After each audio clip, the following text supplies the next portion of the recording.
ETF 투자 관점에서 새로운 키워드를 변동성은 남아있을 수 있기 때문에 어떤 전략으로 어떤 구성 종목을 좀 꼼꼼하게 살펴보셔서 투자를 하시는 게 좀 중요할 것 같다.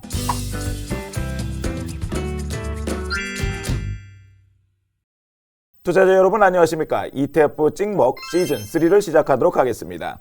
ETF 찍먹은 ETF 운용사 관계자분들을 직접 모시고 ETF의 요모조물을 찍어 먹어보는 코너입니다.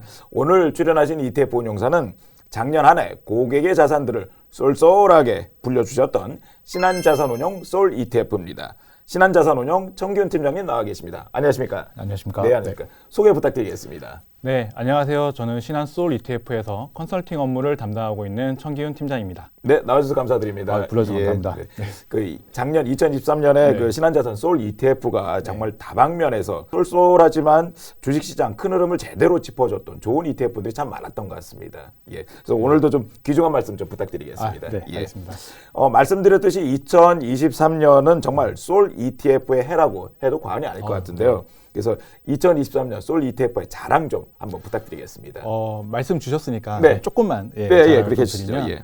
일단 뭐 저희가 솔 ETF라는 이름으로 조금씩 이제 비즈니스를 만들어가고 있는 단계이긴 하지만 뭐 저희가 그래도 작년 23년 한 해 동안 그 국내 주요 ETF 운용사들 중에서는 네네. 그래도 최대 성장률을 기록한 한 해가 아니었나라고 네네. 생각을 하고 있습니다. 예. 조금씩 투자자분들에게 솔 ETF라는 이름을 알리고 있는 단계라고 말씀드릴 수가 있을 것 같고요. 네.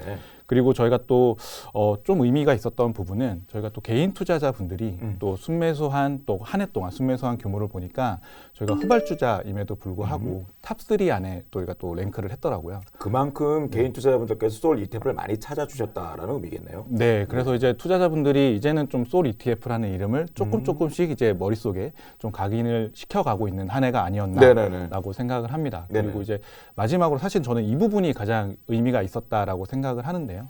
그래서 저희가 매년 투자자분들에게 ETF 투자 관점에서 새로운 키워드를 좀 매년 제시해 드리지 않았나라고 생각을 해요. 예. 그러니까 예를 들면 2022년에는 저희가 월배당이라는 전략을 통해서 국내 최초로 월배당 ETF를 출시를 했고요. 그리고 작년 같은 경우에는 제가 또 소부장이라는 투자 전략을 통해서 맞습니다. 국내 주요 산업들과 좀 결합을 해서 좀 국내 주요 산업들을 투자하는 새로운 전략을 투자자분들에게 제시를 하면서 좀 선택권을 확장시키는 좀 계기가 되지 않았나 그렇게 생각을 하고 있습니다. 그래서 저희가 뭐 올해 2024년에도 뭐 예년과 마찬가지로 저희 솔 ETF만의 관점을 가지고 좀 투자자분들에게 기존에 없었던 대신 또 다른 운용사들과 차별화된 상품을 통해서 좀 투자자분들이 조금 더 수익을 극대화할 수 있는 또 유용한 상품들 또는 투자 컨셉들을 좀 제시할 수 있도록 지속적으로 노력할 예정입니다. 솔 ETF의 움직임을 한마디로 한다면 어떻게 보면 저 선견지명이라고 볼 수도 있겠네요. 어떻게 보면.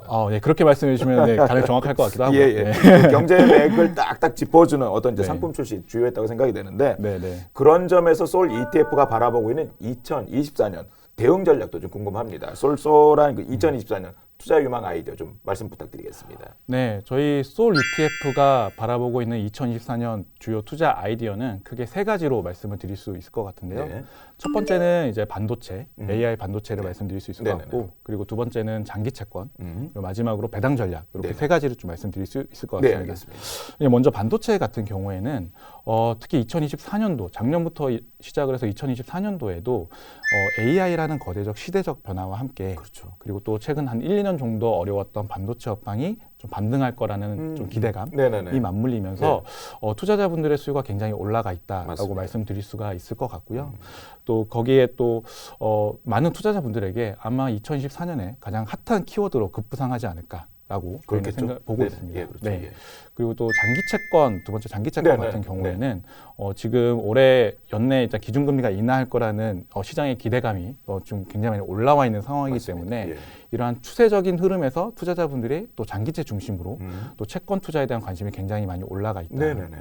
단지 이제 뭐 지금 금리 인하 시점에 대해서는 아직까지 불확실성이 좀 남아 있기 때문에 뭐 그러한 불확실성에 좀 시장을 예측하는 전략보다는 좀 대응하는 전략으로 좀 갈 필요가 있다라는 네. 점 말씀을 드리고요. 네네. 뭐 실제 또 저희가 작년부터 많은 ETF 투자자분들도 장기채 투자에 대한 관심이 많으셨지만 그렇죠. 실질적으로 그 시장이 내 기대만큼 움직여주지 않으면서 성과 측면에는 그렇게 좋지는 않았잖아요. 네네네. 그런 것처럼 지금 금리 인하 추세가 지속적으로 된다고 하더라도 또 연내 인하를 한다고 하더라도 뭐 그 시점에 대한 불확실성 또는 변동성은 남아 있을 수 있기 때문에 그렇죠. 예. 뭐 예를 들면 그런 변동성 속에서 좀 인컴 소액을 극대화하는 커버드콜 전략이라든지 네. 이러한 부분들 좀 활용하셔서 좀 시장을 대응하시면 좋지 않을까. 주식에서의 커브드콜 외에도 채권에서의 커브드콜 전략들도 있기 때문에 네, 그런 맞습니다. 부분도 좀 보라. 예, 알겠습니다. 네, 마지막으로는 또 배당 전략을 네네. 말씀을 드릴 텐데요. 사실 2023년에는 우리 뭐 국내도 그렇고 해외도 그렇고 성장주 대비해서 배당 관련 주들이 상대적으로 좀 소외를 받았던 한 해가 아닌가. 네, 그렇죠. 라고 생각을 합니다. 물론 그 성장주 중심의 시장이 되다 보니까 뭐 자연스러운 현상이라고도 볼 수가 있는데 그래서 저는 2024년 같은 경우에는 저희 월배당 ETF 중심으로 해서 뭐 투자자분들이 매월 일정한 현금 흐름이라든지 또 꾸준한 인컴 수익을 추구하는 투자자분들의 네네. 니즈가 분명히 있기 때문에 그러한 부분에 좀 상응을 해서 배당 전략에 대한 투자자들의 관심도 많이 올라갈 거고 그러한 투자들도 어느 정도 좀 유효할 거다라고 네. 보고 있고요. 네. 실질적으로 또 예전에는 주식이나 채권과 같은 자산을 활용한 배당 전략 ETF들이 많았다라고 하면 그 외에 다양한 자산을 활용한 뭐 ETF 그 배당형 ETF들에 대한 수요도 많이 올라갈 거다라고 네, 네, 네. 저희는 좀 보고 있습니다. 네, 알겠습니다. 네, 근데 뭐 제가 뭐 앞에서 뭐 AI 반도체 그리고 장기 채권 네. 그리고 뭐 또 배당 전략 네. 이렇게 말씀을 드렸는데요. 예. 아마도 이 자리에 오시는 많은 전문가분들이 또 저와 크게 다르지 않은 아이디어를 뭐 말씀해 주셨을 거라고 생각이 들어요. 어떻게 보면 이제 가장 큰 네. 굵직한 트렌드라고 볼 수도 있겠죠. 맞습니다. 네. 그만큼 이제 시장에 대한 기대치에 대한 우선순위가 좀 어느 정도 좀 형성이 돼 있는 있다고 거죠. 그렇죠. 볼 수가 예, 있는데 저는 그래서 사실은 이러한 투자 아이디어에 대한 피킹도 중요하지만 결국 예를 들면 이런 반도체라든지 장기 채권을 어떻게 투자를 하는지가 굉장히 중요한 것 같아요. 어떻게? 예, 그러니까 결국에는 같은 반도체를 투자를 하더라도 어떠한 전략으로 어떠한 종목에 투자를 하느냐에 따라서 내가 생각하는 반도체 산업의 흐름과 네. 그 내가 생각하는 그 투자하고 있는 상품의 성과가 어느 정도 일치하지 않을까. 그렇죠. 네, 그렇기 때문에 그 안에서의 전략에 대한 세분화 그리고 또 어떤 전략으로 내가 투자를 할 거냐도 좀 중요할 것 같고요. 네. 거기에 또 이제 최근에 정책적인 부분과 맞물려서 네네네. 연금 계좌라든지 ISA 계좌와 같은 절세 계좌를 좀 활용하셔서 이러한 ETF 상품들을 같이 투자를 하시면 투자의 효용성을 좀 더 극대화할 수 있지 않을까. 네, 이렇게 좀 생각을 하고 있습니다. 금융당국에서도 이런 이제 절세 관련 연금에 대한 정책적 지원을 좀 많이 하고 있는 부분들이기 때문에 맞습니다. 충분히 그거 활용할 필요가 있겠네요. 맞습니다. 특히 또 최근에 ISA 관련해서 또 비과세 혜택이라든지 제도적인 개선을 굉장히 많이 하고 있기 네네. 때문에 거기서 또 주요 투자 자산으로 ETF가 많이 활용될 수 있는 부분이 있어서 그러한 부분들을 많이 활용하시면 좀 더 성과 측면에서 극대화할 수 있지 않을까라고 생각합니다. 네, 그렇군요. 네. 팀장님, 투자 포트폴리오를 구상할 네. 때 어떻게 보면 이제 리스크 팩터, 위험 변수도 좀 많이 봐야 되지 않겠습니까? 맞습니다. 그 위험이 하방도 있겠지만 이제 상방도 있을 거고 네. 그래서 솔 ETF에서 바라보고 있는 2023년 올해 위험 요인은 어떤 게 있을지 좀 짚어주시기 바랍니다. 네, 먼저 시장 측면을 먼저 말씀을 드리면 제가 앞에서도 말씀드렸지만 올해 연내 이제 금리를 인하할 거다라는 네네. 시장에 대한 시장의 기대감은 굉장히 그렇죠. 어떻게 보면 되게 굳건히 형성이 되어 있는 상황인데요. 사실 그 금리 인하에 대한 시기에 대한 불확실성은 여전히 남아 있고 그 불확실성은 점점 올라가고 있는 추세인 것 같습니다. 그럼에도 불구하고 금리 인하 수혜주에 대한 투자자들의 관심은 올라갈 거다.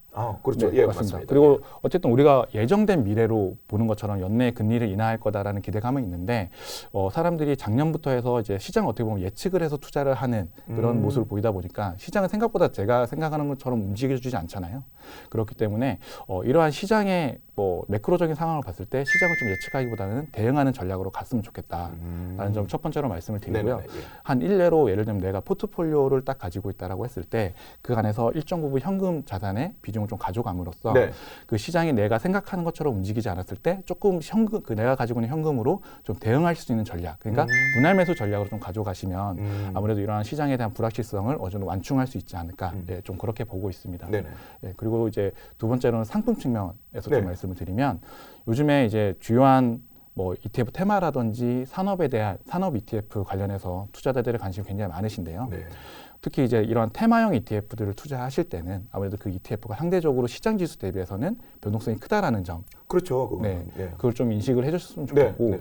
거기에 또 뭐 여러분들이 이제 투자를 하실 때 상품명이라든지 그 상품의 컨셉을 보시고 이제 투자를 하시는 것도 굉장히 중요하지만 결국 이 상품이 어떤 전략으로 어떤 구성 종목을 얼마나 담고 있는지 이러한 부분을 좀 꼼꼼하게 살펴보셔서 그렇게 투자를 하시는 게 좀 중요할 것 같다. 예를 들면 똑같은 AI 관련 ETF더라도 네네. 그 안에 들어가 있는 구성 종목이라든지 비중이 다 뭐 상이하기 때문에 그렇죠. 예, 거기에 따라 성과 차이가 굉장히 많이 일어날 수 있다라는 점 말씀을 드리고요. 그러한 부분을 고려했을 때는 좀 그 안에 종목에 대한 디테일을 좀 보셔서 예, 투자를 하시는 게 중요할 것 같다는 점. 그러니까 ETF를 이름만 보고 투자하기보다는 좀 네. 그 안에 어떤 전략을 취하고 있고 네. 어떤 종목이 얼마나 들어가 있는지 좀 더 공부를 하고 좀 투자를 해봐야자라는 말씀이겠네요. 맞습니다. 예를 들면 뭐 모든 투자자분들이 그러지는 않으시지만 네. 보통 내가 뭐 AI 관련해서 투자를 한다라고 그렇죠. 하시면 그 상품명에 AI라는 걸 이제 검색어에 치시고 네네네네. 이제 쭉 보시고 네, 거기서 맞습니다. 그냥 딱 예. 선택을 하시잖아요. 그렇죠. 물론 이제 그것만 보시고 하시진 않겠지만 그 안에서의 전략이라든지 구성 종목을 꼭 보시고 예, 그리고 디테일한 것을 보시고 네. 좀 결정했으면 좋겠다. 네. 좀 말씀드립니다. 알겠습니다. 네. 자, ETF 찍먹의 새로운 코너입니다. 청룡의 여의주를 찾아라인데요. 그러니까 앞서 말씀해주신 세 가지 투자 유망 아이디어 올해 내내 주목할 부분이긴 하겠는데 당장 지금 좀 더 제대로 좀 보자라고 할 수 있는 그런 투자 대상이 있다면 좀 알려주시기 바랍니다. 네, 저희 솔 ETF가 생각하는 2024년 지금 현재의 뭐 여의주라고 말씀을 드리면 네네, 예. 오늘 반도체라고 말씀드릴 수 있을 반도체. 것 같아요. 네, 반도체는 뭐 지금 증권가에 계신 많은 전문가분들도 그렇고 많은 개인 투자자분들도 그렇고 아마 그 가장 유망한 산업의 탑픽으로 꼽는 산업이 아닐까라고 그렇죠. 생각이 네, 듭니다. 맞습니다. 예. 그게 사실은 그러한 부분들이 국내 ETF 시장에서도 예외는 아니었던 것 같아요. 네네. 뭐 예를 들면 국내에 상장되는 ETF들 중에서 반도체라는 이름을 가지고 지금 상장해서 운영하고 있는 상품이 한 30개 이상이 되는데요. 그렇게 많은가요? 네, 제가 이제 그렇게 그러니까 네, 검색을 네. 해보니까 예, 그렇더라고요. 예. 근데 그 중에서 절반 이상이 2023년에 이후에 상장된 상품입니다. 그만큼 이제 시장에 대한 관심도와 뭐 다양한 전략에 또 투자자 수요를 좀 이제 저희 ETF 운용사들도 이제 어느 정도 상품을 통해서 좀 이제 부합을 했다라고 말씀을 드릴 수가 있는데, 그렇군요. 예. 네, 그만큼 이제 국내 ETF 시장 안에서 반도체를 투자함에 있어서도 그런 반도체라는 하나의 산업을 가지고도 다양한 전략으로 투자를 하고 있다. 그러네요. 말씀을 드리고요. 네, 네. 우리가 지금 현재 상황에서 뭐 반도체 시장이 왜 좋을까를 생각을 해보면 결국 반도체라는 종목 관련된 산업의 주가 상승의 모멘텀이 뭘까라고 보면 크게 세 가지인 것 같습니다. 네. 이제 하나는 이제 AI라는 큰 이제 시대적인 변화를 그렇죠. 말씀드릴 수가 있을 것 같고 두 번째는 이제 업황에 대한 부분. 이제 업황이 어느 정도 뭐 바닥을 다지면서 그 사이클이 반등하는 시기가 네네네. 올 거다라는 예, 이제 예. 순환적인 부분을 말씀드릴 수 있을 것 같고요. 거기에 또 정책적인 부분까지 결합이 되면서 이러한 부분이 삼박자가 들어가면서 반도체 산업에 대한 그 투자자 수요가 굉장히 늘어나고 있는데 그만큼 이러한 반도체에 대한 다양한 요인들로 인해서 그 투자자의 그 투자를 함에 있어서의 전략도 굉장히 세분화돼야 될 것 같고요. 실제 이러한 부분들도 ETF 시장 그리고 ETF 상품 안에서도 이제 좀 반영이 되고 있다. 네네네. 예를 들면 예년 같은 경우에는 그냥 내가 반도체 ETF에 투자를 한다라고 했을 때 그러니까 어느 순간 이제 제품에 대한 세분화라고 하죠. 그러니까 메모리 반도체냐, 비메모리 반도체냐에 예, 그렇죠. 대한 예, 부분이 예. 좀 나눠졌었고요. 네네네. 그리고 뭐 반도체 산업 밸류체인 안에서도 이제 생산 기업이냐, 소부장 기업이냐에 그렇죠. 예. 따라서 네, 네. 나눠지게 됐었고, 밸류체인의 세분화가 이루어졌었고요. 그리고 또 최근에는 또 반도체 업황에 대한 반등을 좀 기대하는 전공정이냐, 또는 AI 시대의 시대적 변화에 대응하는 후공정이냐에 따른 네네네. 공정에 대한 세분화가 네. 이루어지는 것처럼 이 반도체라는 산업을 하나를 가지고도 다양한 전략의 ETF 상품들이 상장이 되고 있다. 그만큼 우리가 그 반도체 시장 안에서도 굉장히 다양한 시각으로 좀 이 산업을 바라볼 수 있는 시기라는 것 같고요. 네. 실질적으로 이제 우리가 반도체 산업 안에서 설비 투자 측면에서 봤을 때도 예년과 같이 무조건 반도체 투자를 뭐 늘리겠다 이런 측면보다는 예를 들면은 7나노 이하의 D램 선단 공정이라든지 네. HBM과 같은 특정 분야에 이제 투자를 집중을 함으로써 그 안에서의 투자의 선별화 또 집중화가 이루어지고 있는 상황이기 네네네. 때문에 실제 그게 투자에도 이어지는 것 같습니다.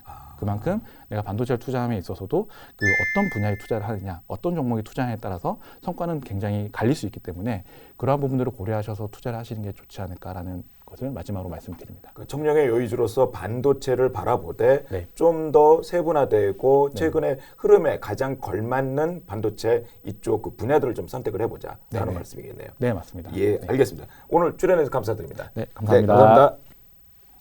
저희 삼성증권에서는 투자자분들께서 ETF에 대한 시각을 넓히고 ETF 투자에 하나라도 도움이 되어드리고자 ETF 찍먹 시리즈를 기획하고 있습니다. 다음에도 ETF 전문가를 모시고 맛있고 영양가 높은 투자 코스를 준비하도록 하겠습니다. 감사합니다.